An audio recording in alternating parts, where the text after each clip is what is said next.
భూముల చుట్టూ తెలంగాణ రాజకీయం తిరుగుతోంది. అధికార ప్రతిపక్షాల మధ్య ల్యాండ్ లడాయి నడుస్తోంది.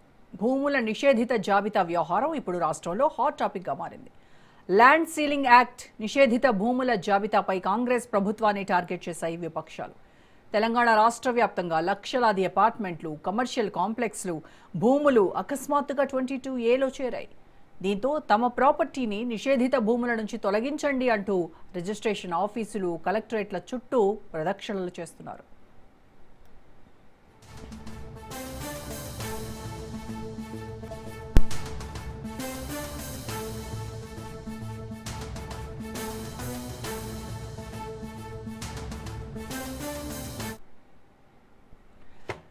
రిజిస్ట్రేషన్ల చట్టం 1908లోని సెక్షన్ 22A క్రయ విక్రయాలకు అర్హత లేని నిషేధిత భూములు, ఆస్తుల జాబితా.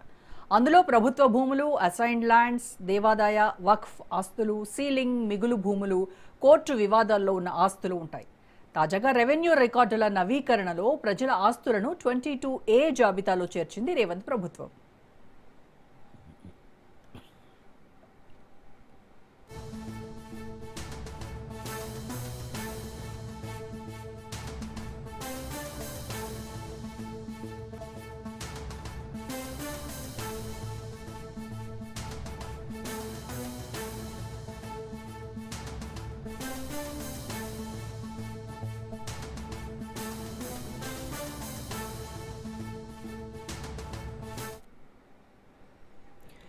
ఇరవై ఏళ్ల క్రితం ఉన్న భూములను ఇప్పుడు ప్రొహిబిషన్లో పెట్టడం ఏంటని మాజీ మంత్రి హరీష్ రావు ప్రశ్నలు సంధించారు.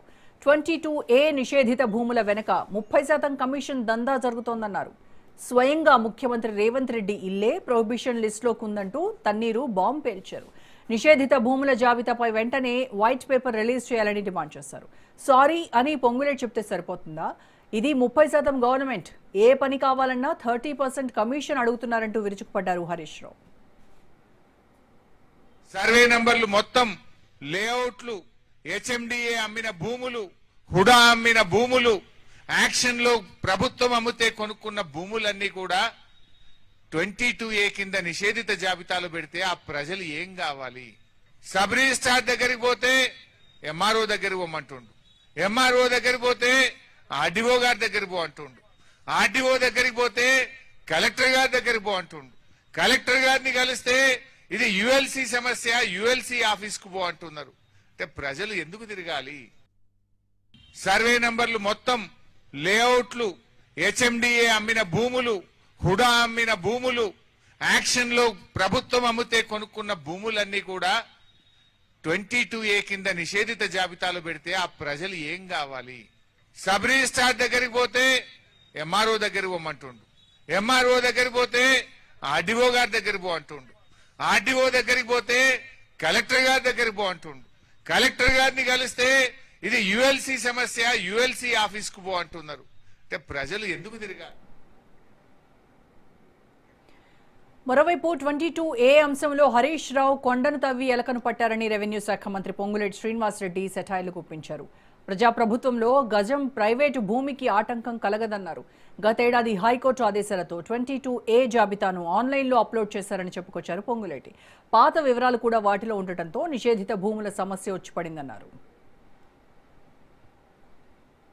ఈ 22A ఏదైతే ప్రైవేటు ఆస్తుల్ని ప్రొహిబిటెడ్ లిస్ట్ లో పెట్టారని, ప్రైవేటు ఆస్తులు ప్రైవేటు వ్యక్తులు ట్రాన్సాక్షన్ చేసుకునేటప్పుడు ఆ వివిధ శాఖలకు సంబంధించిన స్టాంప్స్ అండ్ రిజిస్ట్రేషన్ సబ్ రిజిస్ట్రార్లు గాని, వ్యవసాయ భూములు అయితే MROలు కానీ రిజిస్ట్రేషన్లు చేయడానికి ఇబ్బంది పెడుతున్నారనేది ప్రత్యక్షంగా కొంతమంది మిత్రులు మీ ద్వారా కానీ ప్రత్యక్షంగా కానీ నన్ను కలవటం, అదే రకంగా ఎవరైతే రిజిస్ట్రేషన్ కోసం పోయిన వాళ్ళు మా property private property prohibited list లో ఉన్న కారణంగా మేము రిజిస్ట్రేషన్ ట్రాన్సాక్షన్ చేసుకోవాలనుకుంటున్నాం, అక్కడ ప్రొహిబిటెడ్ లిస్ట్ లో ఉందని తెలిసి వారి అప్లికేషన్ ని స్టాంప్స్ అండ్ రిజిస్ట్రేషన్ కి సంబంధించిన సబ్ రిజిస్ట్రార్ దగ్గరనో, MRO గారి దగ్గరనో, కలెక్టర్ గారి దగ్గరనో, కొన్ని మీ దగ్గరనో, కొన్ని నా దగ్గరనో.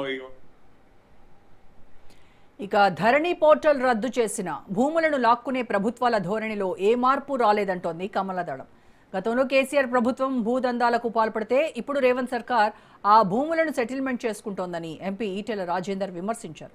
ప్రజలకిచ్చిన భూములు, పరిశ్రమల కోసం ఇచ్చిన స్థలాలు, చివరికి ప్రభుత్వమే లేఅవుట్లు చేసి విక్రయించిన భూములను కూడా 22A నిషేధిత జాబితాలో చేర్చడం దారుణమన్నారు ఈటెల. భూములేమో సీలింగ్ యాక్ట్ భూములని ఉంటాయి. ఆ సీలింగ్ యాక్ట్ భూములు ఏవైతే ఉన్నాయో అవి గతంలో యజమానులు ఎవరైతే ఉన్నారో వాళ్ళ పేరునే ఉండేటువంటి ఆస్కారం ఉంటుంది. ఇవాళ ధరణి తర్వాత భూభారతి ఏదైతే తెచ్చిపెట్టిందో ఈ భూభారతి మరింత అఘాతంలో ముంచింది పేద రైతాంగాన్ని. కేసీఆర్ గారు 22A ఈ నిషేధిత జాబితా చట్టాన్ని మొట్టమొదటి తీసుకున్నటువంటి మహనీయుడు ఆయన్ని. ఇవాళ దాన్ని సమున్నతంగా అమలు చేస్తున్న నాయకుడు ఎవరంటే రేవంత్ రెడ్డి గారు. కొన్ని భూములేమో సీలింగ్ యాక్ట్ భూములని ఉంటాయి. ఆ సీలింగ్ యాక్ట్ భూములు ఏవైతే ఉన్నాయో అవి గతంలో యజమానులు ఎవరైతే ఉన్నారో వాళ్ళ పేరునే ఉండేటువంటి ఆస్కారం ఉంటుంది. ఇవాళ ధరణి తర్వాత భూభారతి ఏదైతే తెచ్చిపెట్టిందో లక్షల కోట్ల విలువైన ప్రజల ఆస్తులకు రేవంత్ రెడ్డి సర్కార్ 22A సంఖ్యలు వేసిందని విపక్షాలు ఆరోపిస్తున్నాయి. సామాన్యుల ఆస్తులను, దశాబ్దాలుగా ఉంటున్న కాలనీలను రాత్రికి రాత్రే నిషేధిత జాబితాలోకి నెట్టి సామాన్యుడి కాళ్ల కింద నేలను లాక్ చేశారనే విమర్శలు ఆందోళన కలిగిస్తున్నాయి. ఏళ్ల క్రితం అన్ని అనుమతులతో చట్టబద్ధంగా కొనుగోలు చేసిన ఇంటికి ఉన్నట్టుండి నిషేధిత ముద్రపట్టంతో ప్రజలు దిక్కుతోచని స్థితిలో పడ్డారు. ఇక 22A అంశంపైన ఇవాళ మన డిబేట్లో కూడా మాట్లాడదాం. దానికంటే ముందు ఒక షార్ట్ బ్రేక్ తీసుకుని వద్దాం. Stay tuned.